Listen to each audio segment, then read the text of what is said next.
ದಕ್ಷಿಣದ ಚಿರಪುಂಜಿ ಎಂದೇ ಖ್ಯಾತಿಯಾದ ಆಗುಂಬೆ ಘಾಟಿಯು ಹಲವು ವಿಷಯಗಳಿಗೆ ಚರ್ಚೆಗೆ ಒಳಗಾಗಿತ್ತು. ಈಗ ಆಗುಂಬೆಯಲ್ಲಿ ಪರ್ಯಾಯ ಮಾರ್ಗವನ್ನಾಗಿ ಸುರಂಗ ಮಾರ್ಗವನ್ನ ಮಾಡಲು ಕೇಂದ್ರ ಸರ್ಕಾರ ಯೋಜನೆ ರೂಪಿಸುತ್ತಿದೆ. ಈ ಯೋಜನೆಗೆ ಪರ ವಿರೋಧಗಳು ಚರ್ಚೆ ಕೂಡ ಆರಂಭವಾಗಿದೆ. ಆಗುಂಬೆಯ ಸುರಂಗ ಮಾರ್ಗವು ಸಕ್ಸಸ್ ಆಗುತ್ತಾ ಅಥವಾ ಅದಕ್ಕೆ ಇರುವ ಅಡೆತಡೆಗಳೇನು ಎಂಬುದರ ಬಗ್ಗೆ ಈ ಸ್ಟೋರಿ ನೋಡಿ. ಆಗುಂಬೆಯ ಪ್ರೇಮ ಸಂಜಯ, ಆಗುಂಬೆಯ ಪ್ರೇಮ ಸಂಜಯ ಅಣ್ಣವರ ಆಕಸ್ಮಿಕ ಸಿನಿಮಾದ ಈ ಸಾಲುಗಳು ಆಗುಂಬೆಯ ಪ್ರಕೃತಿ ಸೌಂದರ್ಯವನ್ನ ವರ್ಣರಂಜಿತವಾಗಿ ಕಟ್ಟಿಕೊಟ್ಟಿತ್ತು. ಮುಗಿಲನ್ನೇ ಮುತ್ತಿಕ್ಕುವಂತಿರೋ ಬೆಟ್ಟ ಗುಡ್ಡಗಳಂತೂ ಸ್ವರ್ಗವನ್ನೇ ಧರೆಗಿಳಿಸಿದಂತೆ ಸೃಷ್ಟಿ ಮಾಡಿವೆ. ಆದ್ರೀಗ ಇದೇ ಆಗುಂಬೆ ಬೆಟ್ಟಕ್ಕೆ ಕಂಟಕ ಎದುರಾದಂತೆ ಕಾಣ್ತಿದೆ. ಅಭಿವೃದ್ಧಿ ಹೆಸರಿನಲ್ಲಿ ಆಗುಂಬೆಗೆ ಸಂಚಕಾರ ತಂದಿದ್ದಾರೆನ್ನೋ ಕೂಗೆದ್ದಿದೆ.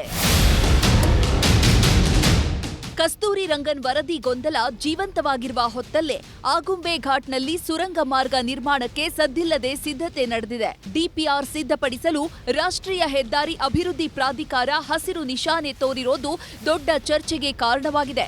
ಯಾಕಂದ್ರೆ ಈಗಾಗಲೇ ತೀರ್ಥಹಳ್ಳಿ ಮಲ್ಪೆ ನಡುವೆ ಚತುಷ್ಪಥ ಹೆದ್ದಾರಿ ನಿರ್ಮಾಣ ಕಾಮಗಾರಿ ನಡೀತಿದೆ. ಅದಕ್ಕೆ ಪೂರಕವಾಗಿ ಸುರಂಗ ಮಾರ್ಗ ನಿರ್ಮಾಣ ಮಾಡಿ ಸರ್ವ ಋತು ಮಾರ್ಗ ಸೃಷ್ಟಿಸೋ ಪ್ಲಾನ್ ರೆಡಿಯಾಗಿದೆ. ಆಗುಂಬೆ ಘಾಟಿಗೆ 169A ಈಗ ಟನಲ್ ಆಗಬೇಕು ಅಂತ ಹೋಮ್ವರ್ಕ್ ಶುರು ಮಾಡ್ಕೊಂಡಿದ್ದೀವಿ. ಬಿಫೋರ್ ಎಲೆಕ್ಷನ್ ಗಡ್ಕರಿಜಿ ಅವತ್ತು ಪ್ರಯಾರಿಟಿ ಕೊಟ್ಟು DPR ಮಾಡಲಿಕ್ಕೆ ಟೆಂಡರ್ ಕಾಲ್ ಮಾಡಲಿಕ್ಕೆ ಇನ್ಸ್ಟ್ರಕ್ಷನ್ ಕೊಟ್ಟಿದ್ರು, ಕಾಲ್ ಮಾಡಿದ್ರು. ಈಗಿರಬೇಕು ಆಫ್ ದಿ ರೆಕಾರ್ಡ್ಸ್ ಒಂದು 8 ರಿಂದ 10 ಕಿಲೋಮೀಟರ್ ಟನಲ್ ಬೇಕಾಗತ್ತೆ. 2 ಲೈನ್, ನಾನು 4 ಲೈನ್ ರಿಕ್ವೆಸ್ಟ್ ಮಾಡ್ಕೊತಾ ಇದ್ದೆ. 4 ಲೈನ್ಗೆ 3,000 ಕೋಟಿಗಿಂತ ಹೆಚ್ಚು ಬೇಕಾಗತ್ತೆ. 2 ಲೈನ್ ಮಾಡೋಣ ಸಾಕು. ಇದನ್ನು ಟನಲ್ ಮಾಡೋದೇ ಒಳ್ಳೇದು ಅಂತ ಕಾಣಿಸ್ತದೆ. ಯಾಕೆ ಅಂದರೆ ಎನ್ವೈರ್ಮೆಂಟಲ್ ಸ್ವಲ್ಪ ಸಮಸ್ಯೆನೂ ಇಲ್ಲಿದೆ. ಇದೆಲ್ಲವೂ ಕೂಡ ನೀಗಬೇಕು ಅಂದರೆ ಭೂಮಿ ಒಳಗಡೆ ರಸ್ತೆ ಹೋದರೆ ಒಳ್ಳೇದಾಗ್ತದೆ. ಅದು ಮೇಲ್ಗಡೆ ಇರುವಂಥ ಮರಗಿಡಗಳಿಗೆ ಯಾವುದೇ ರೀತಿ ಬಾಧಕ ಆಗೋದಿಲ್ಲ. ಇನ್ನು ಪ್ರಪೋಸಲ್ ಹಂತದಲ್ಲಿದೆ. ನಿಮ್ಗೆ ಗೊತ್ತಿದ್ದಾಗೇನೆ DPR ಮಾಡಲಿಕ್ಕೆ ಈಗಾಗಲೇ 2 ಕೋಟಿಯನ್ನು ಅವತ್ತೇ ರಿಲೀಸ್ ಮಾಡಿದ್ರು. DPR ಬಗ್ಗೆ ಈಗಾಗಲೇ ಟೆಂಡರ್ ಆಗಿದೆ, ಫೈನಲ್ ಆಗಬೇಕು. ಇನ್ನು ಕೇಂದ್ರದ ಈ ಯೋಜನೆ ಬಗ್ಗೆ ಪರ ವಿರೋಧದ ಮಾತುಗಳು ಕೇಳಿ ಬರೋದಕ್ಕೆ ಶುರುವಾಗಿದೆ. ಕೆಲವೊಬ್ರು ಆರ್ಥಿಕವಾಗಿ ಲಾಭವಾಗುತ್ತೆ ಅಂದ್ರೆ ಇನ್ನೂ ಕೆಲವರು ಪರಿಸರ ಸೂಕ್ಷ್ಮ ಪ್ರದೇಶಕ್ಕೆ ಅಪಾಯ ಗ್ಯಾರಂಟಿ ಅಂತ ಕಳವಳ ವ್ಯಕ್ತಪಡಿಸಿದ್ದಾರೆ. ಆಗುಂಬೆಯಲ್ಲಿ ಮೇಘರವಳ್ಳಿಯಿಂದ ಸೀತಾ ನದಿ ತನಕ ಸುರಂಗ ಮಾರ್ಗ ಬಂದಿದೆ ಅಂತ ಹೇಳಿ ಆಗಿದೆ, ಮಾಡಬೇಕಂತ ಪ್ಲಾನಿಂಗ್ ಆಗಿದೆ. ನಮ್ಮದು ಅಭಿವೃದ್ಧಿ ಬಗ್ಗೆ ನಮ್ಮ ಆಗುಂಬೆಯವ್ರದ್ದೇನು ತಕರಾರಿಲ್ಲ. ಏನಂದರೆ ಪರಿಸರ ಅಂತೇಳಿ ಸ್ವಲ್ಪ ಜನ ಇರ್ತಾರೆ, ಬಟ್ ಅದಕ್ಕೆ ಸರಿಯಾಗಿ ನಮ್ಮ ಡೀಸೆಲು ಪೆಟ್ರೋಲು ಇಂಥದ್ದೆಲ್ಲ ತುಂಬ ಉಳಿತಾಯ ಆಗೋ ಕಾರ್ಯಕ್ರಮ ಇದೆ. ನಿಜವಾಗೂ ತುಂಬ ಒಳ್ಳೆ ಪ್ರಾಜೆಕ್ಟು, ಮಾಡಬೇಕದು.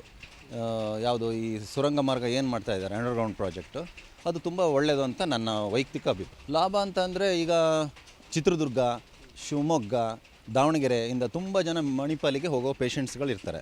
ಸೊ ಅವ್ರಿಗೆ ಏನಾಗುತ್ತೆ ಅಂತ ಹೇಳಿದ್ರೆ ಟೈಮಿಂಗ್ ಸೇವ್ ಆಗುತ್ತೆ. ಎಷ್ಟೋ ಜನ ನಾವು ನೋಡ್ತಾ ಇದ್ದೀವಿ, ದಿನ ಇಲ್ಲಿ ಆ್ಯಂಬುಲೆನ್ಸಲ್ಲಿ ಬರ್ತಾರೆ, ಸಿಗಾಕೊಂತಾರೆ ಟ್ರಾಫಿಕ್ಕಲ್ಲೆಲ್ಲ. ಸೊ ಒಂದೊಂದು ಕ್ಷಣವೂ ಕೂಡ ಲೈಫ್ ತುಂಬ ಸೇವ್ ಆಗೋಂಥ ಅವಕಾಶಗಳಿರ್ತದೆ. ಒಟ್ನಲ್ಲಿ ಮಲೆನಾಡಿನ ಮಡಿಲಲ್ಲಿ ಶುರುವಾಗಿರೋ ಅಭಿವೃದ್ಧಿ ಗುದ್ದಾಟ ಎಲ್ಲಿಗೆ ಬಂದು ನಿಲ್ಲುತ್ತೋ ನೋಡಬೇಕು. ವಿನಯ ಪುರದಾಳು, ನ್ಯೂಸ್ 18 ಶಿವಮೊಗ್ಗ. ಕನ್ನಡಿಗರ ಮೆಚ್ಚಿನ ನಿಮ್ಮ ನ್ಯೂಸ್ 18 ಕನ್ನಡ ಈಗ ವಾಟ್ಸ್ಆಪ್ನಲ್ಲಿಯೂ ಲಭ್ಯ. ಕರ್ನಾಟಕ ಮತ್ತು ದೇಶ ವಿದೇಶದ 360 ಡಿಗ್ರಿ ಸುದ್ದಿ ವಿವರವನ್ನ ನೀವು ನಿಮ್ಮ ಕೈ ಬೆರಳುಗಳಲ್ಲಿಯೇ ಪಡೆಯೋದಿಕ್ಕೆ ಈ QR ಕೋಡ್ ಅನ್ನು ಸ್ಕ್ಯಾನ್ ಮಾಡಿ. ನಮ್ಮ ಚಾನೆಲ್ ಅನ್ನು ಫಾಲೋ ಮಾಡಿ, ನೋಟಿಫಿಕೇಶನ್ ಆನ್ ಮಾಡಿ.